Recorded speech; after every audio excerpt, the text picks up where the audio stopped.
Alright guys, HyDra again today. Hope you're doing well and enjoying your day so far. A new movement technique has been discovered here in Modern Warfare 3 that players like Shotzzy may be able to use to terrorize the competition in this upcoming season.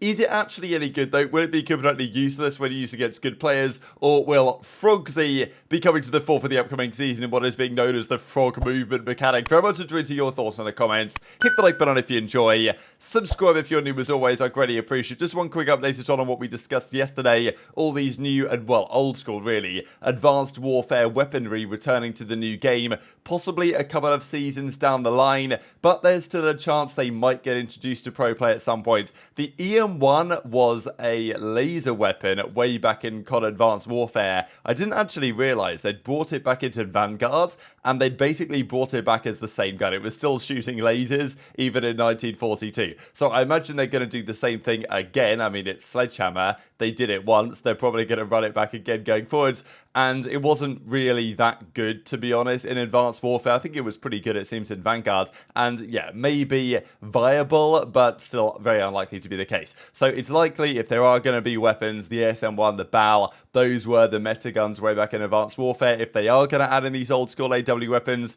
more than likely those are going to be the two that could be viable, but maybe the season is going to be pretty much over at that point, and the teams will just use the guns they want to use, which are probably going to be the meta when the season begins. There was also some drama about the cheaters that are already in the game. Now, 8thoughts, I actually forgot this guy 8thoughts existed. I remember I used to stumble across some of his videos a few years ago, and he gets kind of smoked right here, and he thinks this guy's cheating, which is, I mean, I don't really understand why he thinks this guy's cheating. He just jumped around the corner, hit some nice shots, but whatever. And as Octane says, you know, this guy is dirt at COD, but there were some actual legitimate hackers on the game, which is, yeah, it's frustrating to see. This is, JKL says, presumably from jailbroken PS4s. But yeah, hacking in a beta is definitely next level. As we can see from the kill cam here, I'm not sure this guy is totally legit or he's just absolutely cracked this guy. But yeah, so these are some of the hackers that are unfortunately currently in the game.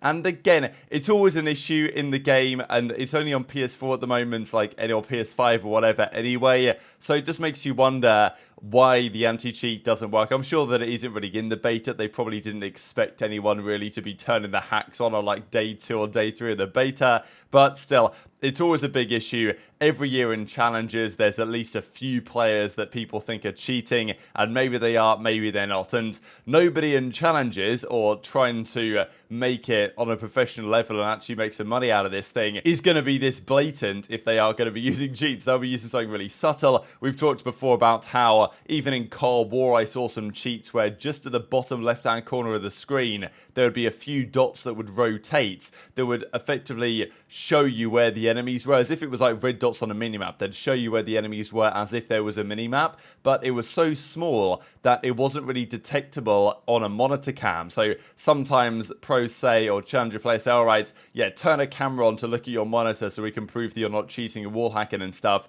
And some of this stuff was so subtle, it wasn't even detectable on that. And in addition, you could cover it up with like your face cam on stream and all this stuff that just, yeah, big issues, and it's not going to go away, but no one's going to hack this blatantly if they really try to get away with it. So let's go into some of these clips then. I did think it was pretty cool last night that Scump managed to, again, Scump, like, I know that he's retired, and I know that he probably could still be competing this season if he wanted to, and he does seem to be enjoying this game, because of all the players I've watched so far, Scump, again, is absolutely frying right now, especially in public matches, of course, and Shotzzy helps him a bit here, getting a nuke on Rust. I believe the world's first nuke on Rust. It was added to the beta fully, so, you know, it could actually be played now in these new game modes, and Scump does, like, the power pose that he does after getting the nuke pretty quickly. And also, Shotzzy was playing this afterwards with Scump and was like, damn, why can't I get a nuke, Scump? Can you give me some tips, give me some help on this one? So, yeah, they're obviously good teammates, and we talked about that yesterday and over the past several weeks. But there was also this movement set of mechanics going around that people wondered whether Shotzzy would be particularly interested in. Is this just movement people going crazy, or is there something to this? You have free kills over here, bro, low-key.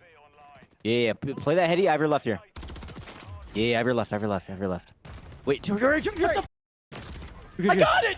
Oh my god! Yeah! Yeah! Go. You might have got the first nuke or the first rust nuke. No bullshit. I think you did. There's no way anyone else got it. Unless they're hacking. Yeah! Oh my god. Yeah. That could have got sketchy. That guy literally spawned behind us. He literally spawned looking at me, bro. No way, man. Need some ammo. You have a ammunition by any chance? Yeah, I might have one here. Yeah. Where are you? I don't need it anymore. You get bad timing? I just no ammo. I was out of a pistol. Aw. The guy's just flying at me, dude. Oh, what the? Didn't even see that guy. No, man. All right, is going on the top good or no? Is what? Going the tippity toppity, is that good or no? For your first 15 probably, then I'd like try to go to a corner and like and just play freebies. Just reset. No. Yeah. You trying to learn the ways of the nuke, bro? Yeah, because my strat doesn't work. Wait, what happened? I said yeah, because my strat doesn't work. Wait, do I know this guy? I was just trying to go crazy. Yeah. Yeah, it's not an easy strat, for sure. I mean, you can, but like, it's just not consistent. Oh yeah. No. Dude, ah, my God. Like, I don't even get that kill, and then I just died. Like, oh my, now I'm in the cycle.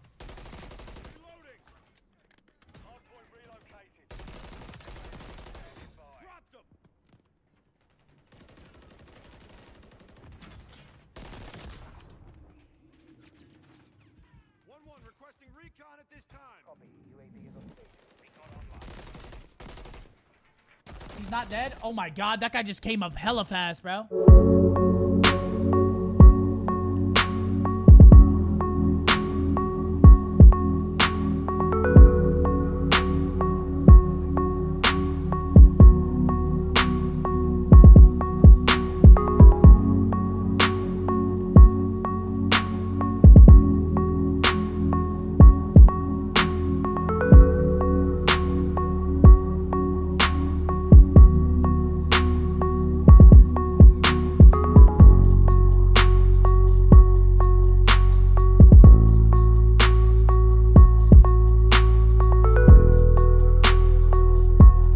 There's a subset of the player base in Call of Duty, especially in the content creator world, that prides themselves on having, you know, special movement and stuff. And in the pro scene, we always talk about Shotzzy, and there's other players as well, but Shotzzy's definitely one of them. But, well, as we can see here, this guy comes up with what he calls the G-Walk back in MW2. You guys probably know about the G-Slide from Black Ops 3, but this is what he was calling the G-Walk. And to be fair, this type of stuff here, as we can just see there, was the kind of dolphin dive jump bounce off the window. That was actually a legitimate thing that players like Shotzzy would use. And there's also guys like this that will go around in the, like, what is it called? Like the time trial stuff you could do originally in COD 4 and in other games now as well, where you go around, you shoot the targets and you try and set the fastest time, and they're doing all the movement while they're doing it. So, you know, there's a subset of the community that does this stuff. And there's also this, I mean, yeah, people come up with some interesting ideas. Now, how much of this is useful? How much of this is, I mean, like, this kind of stuff is pretty crazy. And maybe this only worked because they were very high up here on Favela. Is it really? Okay, you can use it on a state as well if you're very high up as well. So, okay, there's a couple of ideas that they come up with here. How many of them are really going to get you kills? Because most of the time you're watching this, they just die, right? Because using movement to this extent, especially when it might not always be consistent, is not necessarily a guaranteed kill. If anything, it's just going to get you killed, especially with some of the fast time to kills in recent games. The other thing is, though, that nowadays, the time to kill in this game is a bit slower, so maybe you can get away with this stuff a little bit more. But obviously, in this gameplay you're seeing, almost every time, he just dies. So this is called, as he says, the new frog movement in MW3. I don't really know if there's anything that special about this other than just, like, I don't know if there's any special button combination we're using here, or if it's just jump, dolphin dive at the same time. And there's people that would say, do we really need the dolphin dive in the game and this stuff? Because we've got the side cancel back now. I don't really mind it either way, but I just think this looks pretty hilarious. Now, the reason why this works in theory is that when you do the dolphin dive, you gather a lot of movement very quickly. There's a quick regen, of course, on these mechanics. And, well, it does look very interesting, you've got to say. And the hitboxes and the way the aim assist is dragged is probably difficult to deal with, right? That's usually the case when players are moving very quickly in this way, that the hitbox won't really be properly aligning with the character model. And I know this is a big point of controversy in even Counter-Strike 2, right? The new game that's just come out over there. So that's one part of it. And then you're probably aim assist dragging.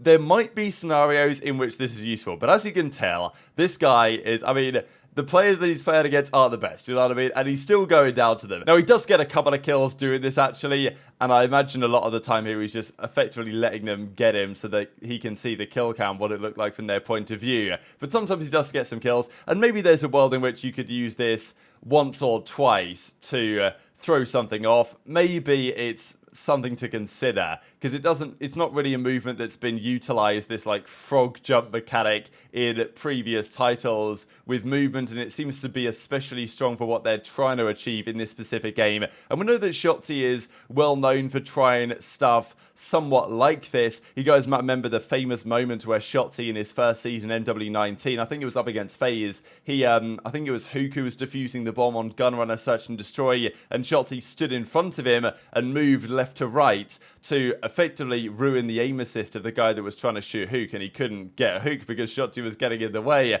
and then Hook got the defuse, I think. Maybe it was Illy got the defuse. One of the two anyway. So Shotzzy knows how to use this type of stuff to drag aim assist, and maybe there's a way, like, you could even, if someone's shooting you, your teammate, you use the frog jump a couple of times just to get out of the way. I don't know. It's very interesting.